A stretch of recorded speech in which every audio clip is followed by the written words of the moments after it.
Hello everyone and welcome back. My name is Mr. Cobalt, and in this video I'm going to be going over again finding equilibrium concentrations when you're only given the initial concentrations of all the substances, reactants and products, and you're only given the C or the Kp value. So you're going to have to use your ice chart again. And this time, in this video, I'm going to be going over pressures.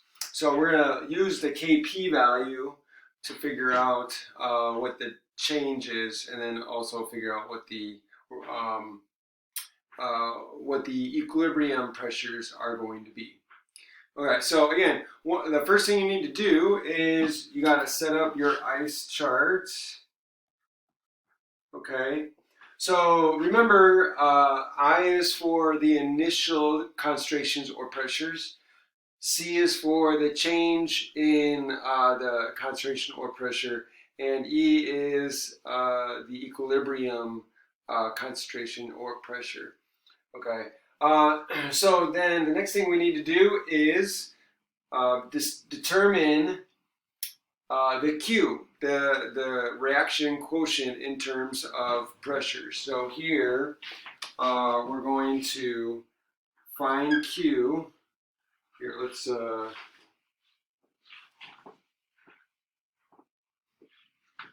Q over here. So Q is going to be set up the same way as your equilibrium constant is going to be. So it's going to be the products over the reactants. So in this case, it's going to be the partial pressure. So it's going to be the partial pressure of ICl and squared, because we have a 2 coefficient, over the partial pressures of these two. So we have partial pressure due to I2 multiplied by the partial pressure due to Cl2. So there's our equation. So all we need to do is plug in the values given. They're all 0.100. So here we have 0.100 squared over over 0.100 times 0.100, which is also 0.100 squared. So we have 0.100 squared on the top and the bottom. So we have the same thing on the top and the bottom. So that's going to be equal to 1. So in this case, it seems we are at equilibrium. Sorry, what? No, not equilibrium, sorry. What I meant was that these are equal, and so our Q value is 1, and so now we can compare our Q value to the K value. And so as you can see here, the Q is less than K, and so that tells us that since our Q value is smaller, that's telling us that we have more reactant compared to product than what we would expect at equilibrium. So that means we have too much reactant. So that means we got to get rid of reactant, which means it's got to go towards the product. We got to lose reactant, build up product. And so now we know the value, or we know the sign of the change. So we know which side is going to be positive change, which side is going to be negative. So this one's going to be positive, this one's going to be negative because we're going to lose the reactants. So here we're going to have a negative values for our X, and here we're going to have plus. And so now we need to figure out what the change is going to be. We don't know exactly how much change, so we're going to represent that change by X. So there's a certain amount of pressure that iodine is going to lose. And we're going to use our stoichiometric amounts. We're going to use our mole ratios to indicate what that change is going to be. So here we're going to say this is negative X.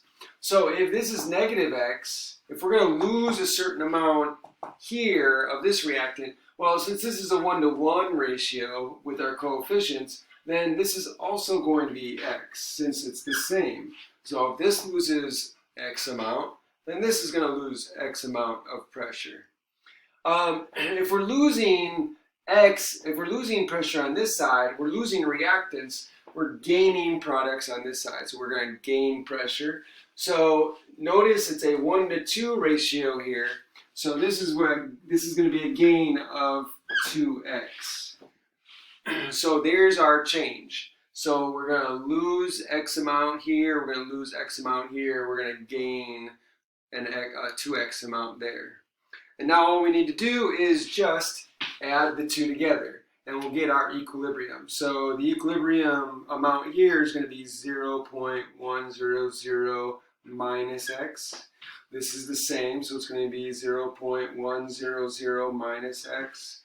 And then this is just going to be 0.100 plus 2x. And so that is, now we have our equilibrium pressures in terms of x. Now all we need to do is set up our K expression, our Kp expression for the equilibrium constant in terms of pressure. So what we need to do is we're going to set that up exactly the same as we did before, but now this is going to be K. So Kp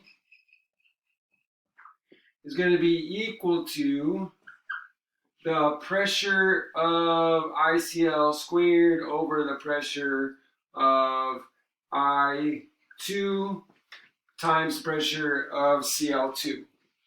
So now all we need to do is take our equilibrium, our pressures at equilibrium, the expressions here, plug them in here with the Kp value and solve for x.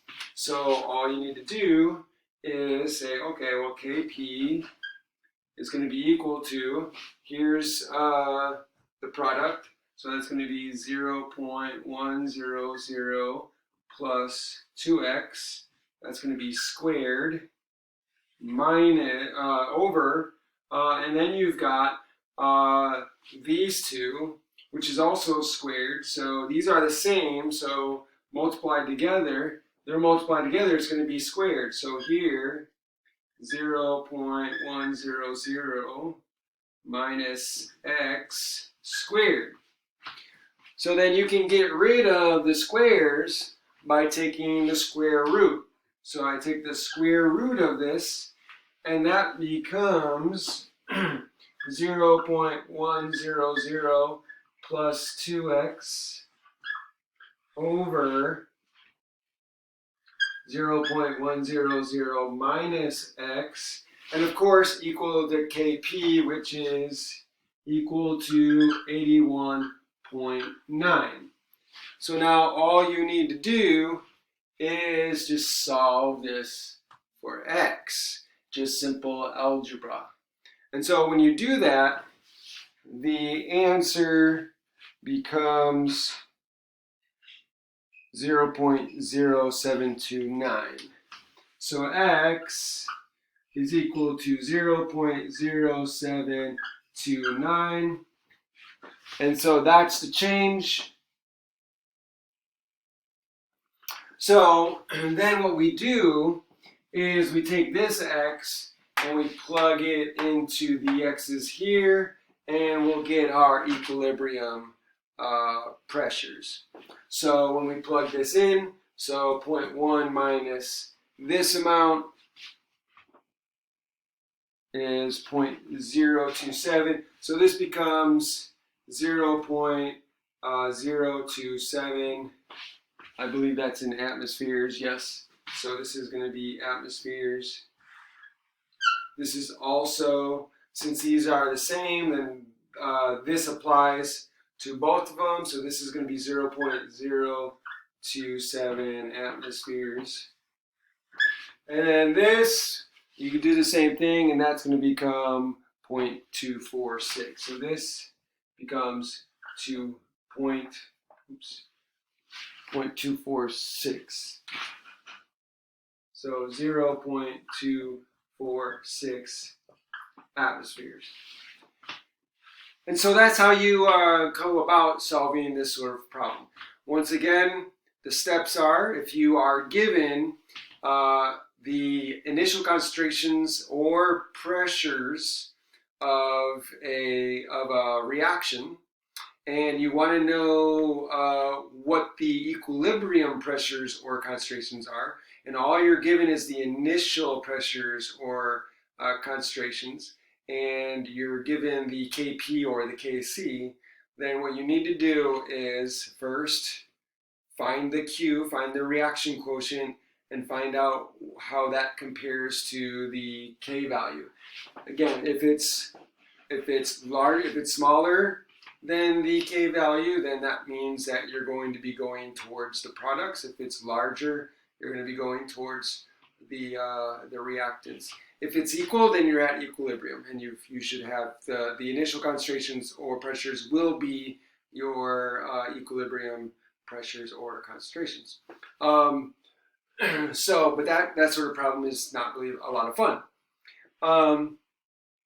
Once you know which direction you're going, that's going to tell you whether or not you're going to add or subtract on the product or reactant side. Then you set up your stoichiometric changes in terms of x using the stoichiometry and the balanced equation. And then you figure out what your equilibrium pressures or concentrations are at equilibrium in terms of x. And then you plug that in, all of these into your equation, and you solve for x. And it's all downhill from there. I hope this video was helpful, and if you like this video, please like, share, subscribe, and hit the notification bell. Thanks for joining me, and I will see you next time.